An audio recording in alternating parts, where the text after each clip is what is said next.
Graça e paz, família Filadélfia.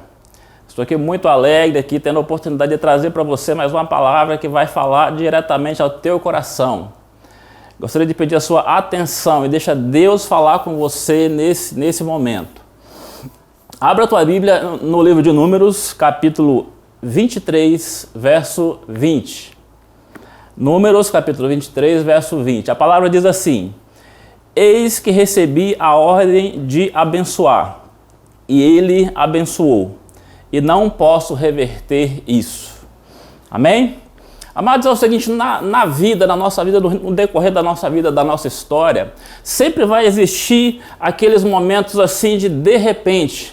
De repente a coisa pode mudar para o bem, de repente a coisa pode melhorar, de repente a porta pode se abrir, de repente o casamento chegou, de repente o filho nasceu, de repente comprou uma casa nova, de repente, enfim, várias bênçãos que vão chegando de repente. Então esses são de repente que vêm para o bem, mas também aqueles de repente que vêm para o mal. De repente a coisa ficou feia. De repente aconteceu uma enfermidade, de repente veio o desemprego, de repente chegou esse abençoado desse coronavírus aí que mudou tudo. Mas nós precisamos estar preparados na nossa vida para qualquer tipo de repente, seja ele para uma coisa boa ou seja ele para uma coisa ruim. O livro de Números, do qual nós lemos esse versículo, ele é interessante que o livro de Números fala de recenseamento, mas o livro de Números fala também de preparação para a entrada na terra prometida. Os 40 anos já estão acabando, os 40 anos de peregrinação no deserto já estão acabando. Moisés ele já foi substituído, Arão já foi substituído pelo filho dele. Então Deus está dando as instruções para que o povo entre na terra para conquistar a terra. Isso nós vemos do capítulo 1 até o capítulo 21. Mas no capítulo 22 há um de repente a coisa muda de figura, de repente o foco muda. Até o capítulo 21 Deus está preparando o povo para entrar na terra. Capítulo 22, 23 e 24 nós vemos os povos da terra, como é que eles estão tentando se defender, porque o povo de Israel está chegando ali com garra para conquistar. Então nós vemos ali como é que o povo está tentando se defender. Amém? Então eu vou te contar um pouquinho dessa história para te colocar no contexto daquilo que Deus quer falar à tua vida hoje. Então o povo de Israel já tinha conquistado algumas terras, já tinham conquistado algumas cidades, e estava ali à frente o rei de Moabe, chamado Balaque. E ele ficou sabendo que Israel estava vindo conquistando tudo que tinha pela frente. Ele pensa assim: o que é que eu vou fazer para me defender desse povo conquistador que está vindo por aí?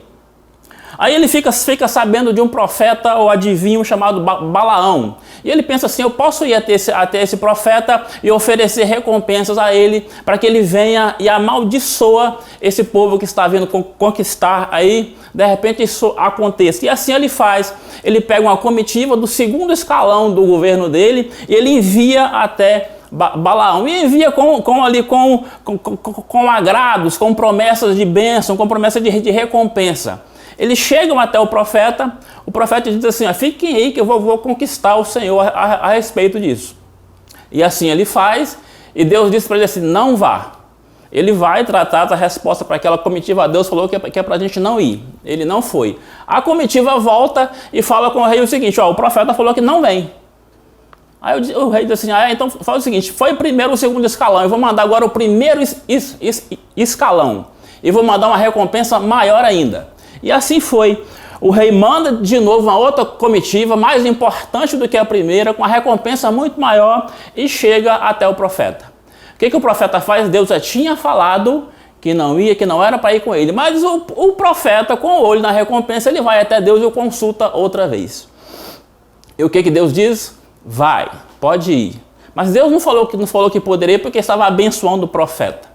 Deus falou que podia ir, mas tem algo no meio do caminho aqui. Aí nós já conhecemos a história. Balaão vai e um anjo aparece no meio do caminho. Balaão não vê o anjo, mas a mula de Balaão vê o anjo. A mula de Balaão fala. Então nós já conhecemos a história toda. Na síntese, Balaão toma ali um corretivo, mas ele segue em frente. Ele vai até a nação de Moabe. Então o profeta vai até Moabe com o intuito de quê? De amaldiçoar a Israel. Mas observe o que Deus faz, o que Deus faz a respeito. Aqui eu quero que você coloque a sua atenção, porque nós estamos vivendo em um meio que parece que está tudo contra, está tudo indo contra aquilo que a gente entende, indo contra aquilo que a gente quer fazer. Mas veja bem, Deus, ele está no controle de todas as coisas. Eu quero que você se veja na cena aqui e se posicione para aquilo que Deus quer fazer na tua vida. Veja bem, o profeta chega e o rei, ele leva o profeta a três lugares. E nesses 3 lugares eles tentam lançar uma maldição sobre Israel. Nesses 3 lugares eles repetem exatamente 3 rituais. E nesses 3 rituais é o seguinte: construa 7 altares, tenha 7 novilhos e 7 carneiros para sacrificarem sobre esses altares. Então aqui nós temos o número 7, amados. O número 7, nós sabemos que é o número da perfeição, é o número de Deus. Então a primeira coisa que eu entendo aqui, quando o inimigo está intentando fazer algo contra você, Deus está infiltrado para reverter aquilo que o inimigo está tentando fazer. Deus vai reverter em bênção na tua vida. Amém? Então veja bem, Deus está infiltrado aqui. Então o que acontece? O profeta é levado ao primeiro lugar, que é chamado os Altos de Baal. Baal era o principal deus dos cananeus, era o deus da atmosfera, o deus que trazia chuva, que trazia prosperidade para a nação. Então o rei diz assim: eu vou te levar no local do meu principal deus, para que ali você amaldiçoe a nação de Israel. Agora veja bem, eles fazem o ritual, eles sacrificam, e o profeta diz assim: ó, fica aí, rei, que eu vou até ali consultar a Deus. E o profeta volta depois. E olha só a resposta de Deus. Você vai ler na tua casa, vou te dar uma tarefa de casa. Capítulo 23, 22, 23 e 24 de Números. Eu não vou ler mais o texto aqui, eu só vou citar, por causa do tempo. Mas no capítulo 23, dos versos 8 a 10, o profeta traz a resposta de Deus falando a respeito do povo. E ele diz o seguinte: como amaldiçoarei a quem Deus abençoou? Como desprezarei a quem Deus não desprezou? Do topo das rochas eu os vejo, dos outeiros eu os contemplo. E o povo não será contaminado entre as nações. Ou seja, Deus está dizendo para o povo: você é povo de Deus. Então ouça, Deus te abençoou e assim está, você é abençoado. Deus, ele não te desamparou, ainda que você ache que você está em casa sozinho, ainda que você ache que ninguém está ligando para você, mas Deus, ele não te desamparou, ele está olhando para você, ele está com os olhos fixos em você.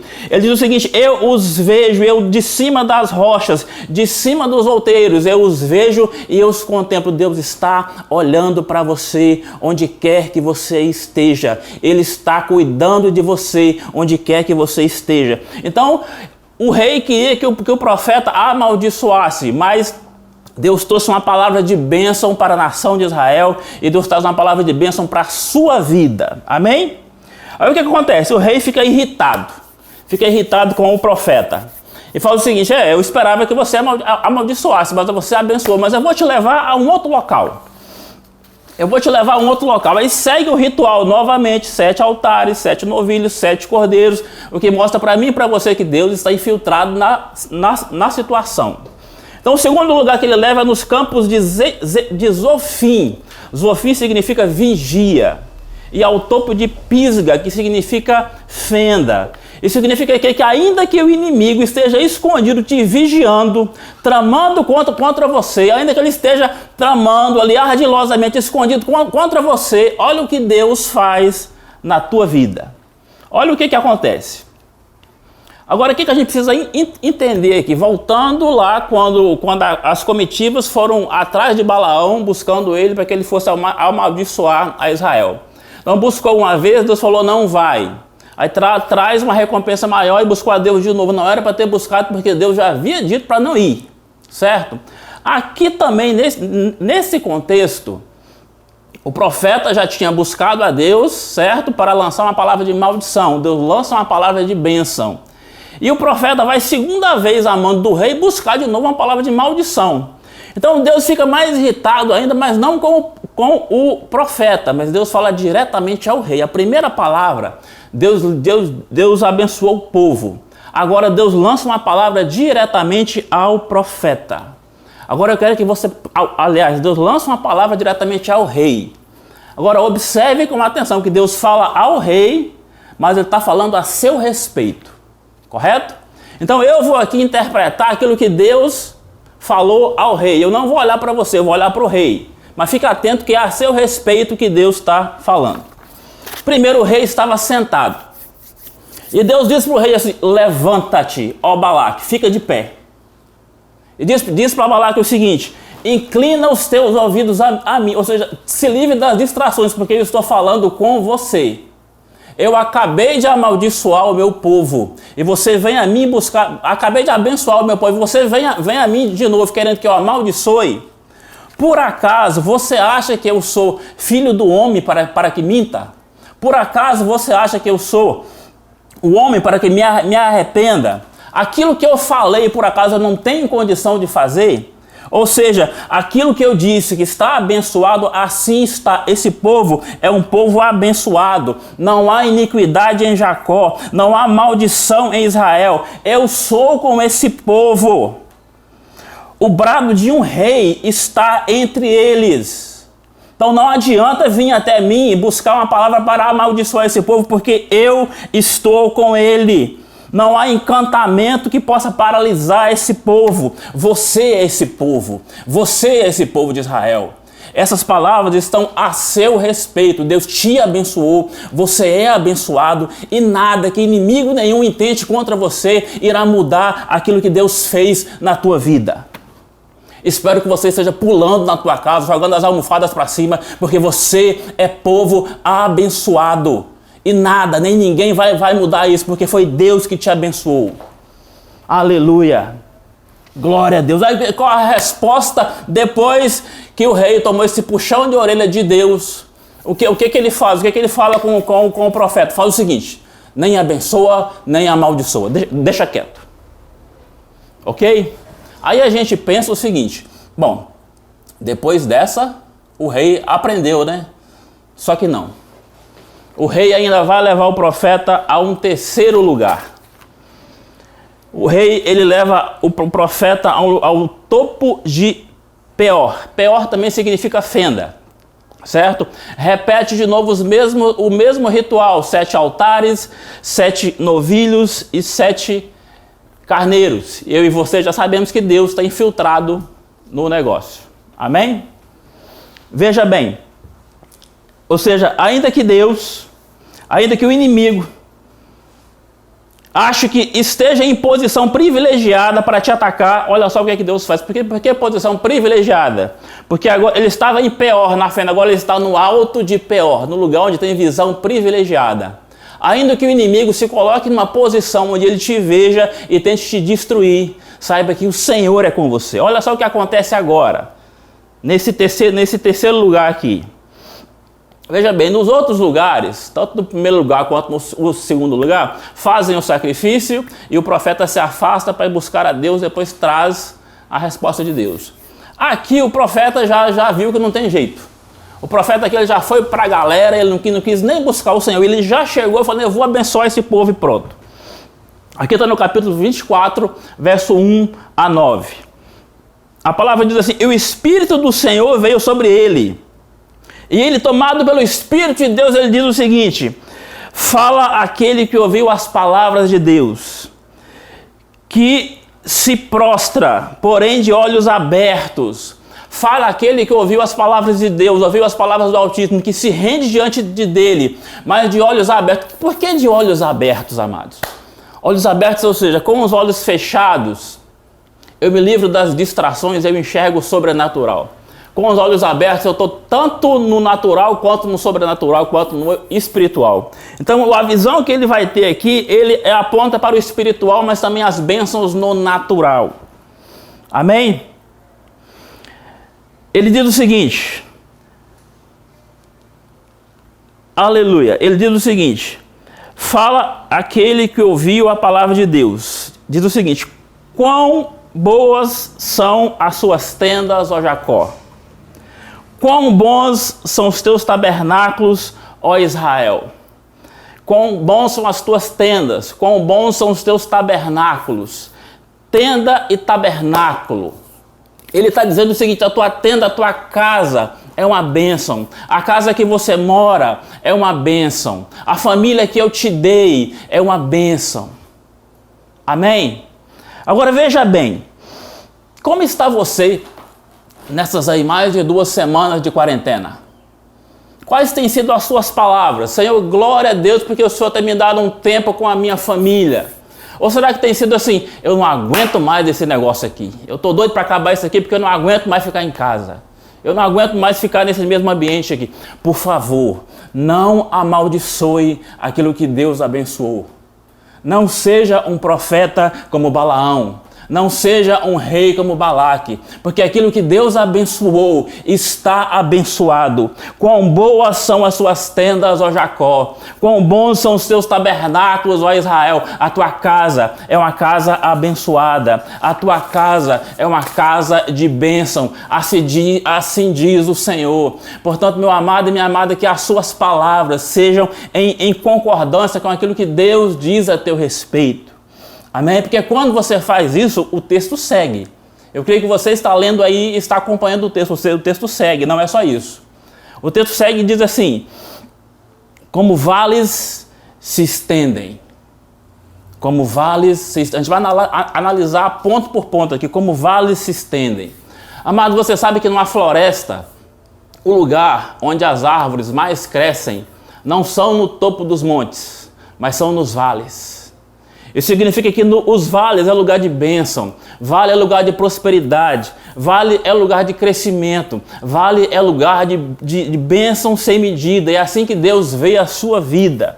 Mas o texto segue, não para só nisso. Como os jardins ao redor dos rios. Imagine um jardim ao redor do rio, ou seja, não tem nada de seca, a terra é irrigada. Imagine um jardim fértil, imagine um jardim florido, imagine os pássaros nesse jardim. Isso fala de vida, isso fala de alma curada. É isso que Deus tem para você, é a bênção que Deus já liberou sobre a tua vida. Uma alma totalmente curada, bem consigo mesmo e bem com as pessoas ao seu redor.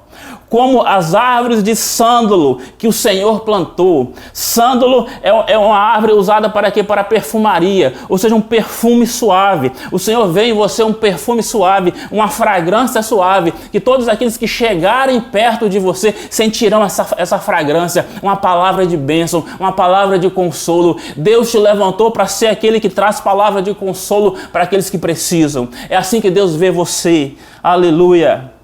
Mas o texto segue e diz assim: como cedro junto às águas. O cedro é uma madeira usada em construção. Isso aqui fala de família edificada. Isso aqui fala de um casamento fortalecido no Senhor. Isso aqui fala de filhos tendo um bom relacionamento com os pais, pais com os filhos, os irmãos entre si. Isso aqui fala de quê? De que Deus tem para você uma família firmada, uma família edificada na presença dEle. Mas não para por aí, o texto segue: derrama as águas de seus baldes e as suas sementes estarão em muitas águas. Isso fala de quê? De vida fluindo através da tua casa, vida fluindo através da tua vida. Sementes, ou seja, sementes onde elas caírem e a água está junto dela, ali prosperarão. Isso fala de frutificação para todos os lados na tua vida. Aleluia. E diz assim: o seu rei é maior e mais exaltado do que qualquer rei. Ainda que as circunstâncias estejam se levantando contra você, ainda que as notícias ruins estejam chegando, Deus fala para você: o seu rei, que é o Senhor, é maior do que qualquer notícia, é maior do que qualquer levante, e Ele é exaltado sobre toda e qualquer situação. Se veja como um leão, porque é assim que Deus te vê. Está no texto, leia. Se veja como um leão, porque é assim que Deus te vê. Deus te vê como uma pessoa abençoada. Ah, mas eu estou assim, estou assado. Mas Deus te vê como uma pessoa abençoada. É bênção que Deus tem para a tua vida. Você é filho do Deus Altíssimo. Aleluia! Ok. O profeta lançou mais uma bênção agora. Se empolgou e Deus tomou e assim foi, Deus falou na tua vida, amém? Aí depois disso o rei se aborrece mais ainda com o profeta. Você só pode estar de brincadeira comigo, né? Eu te trouxe de longe aqui para amaldiçoar o povo e você me traz mais uma palavra de bênção sobre o povo? Mas o profeta diz o seguinte: eu te avisei que aquilo que Deus colocasse na minha boca era isso que eu ia falar. Ainda que os inimigos intentem contra a tua vida, Deus está no controle para reverter palavras de maldição em bênção. Porque Ele te ama, Ele está olhando para você a cada momento. Só que o profeta diz assim: ainda não acabou. Ainda tem mais algo que eu quero te dizer. Eu vou te dizer de olhos abertos, que eu vou falar tanto do natural quanto do espiritual. Porque Deus tem para o povo bênção sem medida.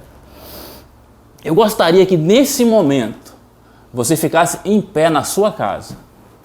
Por favor, obedeça. Fique em pé na sua casa agora. Eu gostaria que você pegasse algo. Pode ser o controle da TV, pode ser um objeto qualquer, pode ser o celular, e coloque ele na sua mão e coloque na tua mão direita e fique de pé, certo? Feche os seus olhos que eu vou ler o texto, eu quero que você ouça o texto. Números 27, capítulo 17, a parte A diz assim: eu virei, mas não agora, e o contemplarei, mas não de perto. Virá uma estrela de Jacó, e um cetro subirá de Israel. Veja bem, o profeta aqui, ele está falando com o rei, ele está enxergando 1200 anos à frente. Ele está vendo Jesus, ele está vendo o cetro na mão de Jesus, ele está vendo Jesus como rei. Amém? Não é só isso. O profeta também, ele vê 3200 anos à frente, ele enxerga você agora do jeito que você está na sua casa. Ele enxerga você com um cetro na mão. Ele enxerga você em posição de governo. Então presta atenção para a palavra de Deus na tua vida. Deus te levantou não para viver como sobrevivente. Deus te levantou para governar. Fique na posição de governo. Governe sobre as circunstâncias na tua casa. Levante a tua voz, não fique à mercê das notícias ruins. Governe sobre as circunstâncias, governe sobre os seus, dê palavras de bênção, dê palavras de ânimo, porque é assim que Deus te vê. Com o cetro na mão, com o cetro na mão. Isso foi há 3.300 anos atrás, o profeta te enxergou. Portanto, eu te peço, se levante, fique de pé, não fique prostrado. Se posicione como filho de Deus que te levantou. Você foi levantado para governar e não para sobreviver. Amém? Eu findo a minha palavra aqui. Eu não vou orar por você. Eu quero lançar para você um desafio. Eu não quero que você termine essa palavra e você diga assim: oh, que palavra abençoada, e vá assistir qualquer outra coisa. Não. Eu te lanço um desafio agora. A palavra ela encerra agora. Eu te desafio a ficar pelo menos 10 minutos. Coloque um louvor. Faça um tempo de oração, faça um tempo de adoração, ore pelas pessoas da tua casa, ore pelos teus vizinhos, ore pelos nossos governantes, ore pela igreja, mas erga o cetro que Deus colocou na tua mão, porque a você foi colocado o governo. Que Deus te abençoe, que tenha uma semana abençoada, mas exerça aquilo que eu te falei agora, em nome de Jesus. Shalom.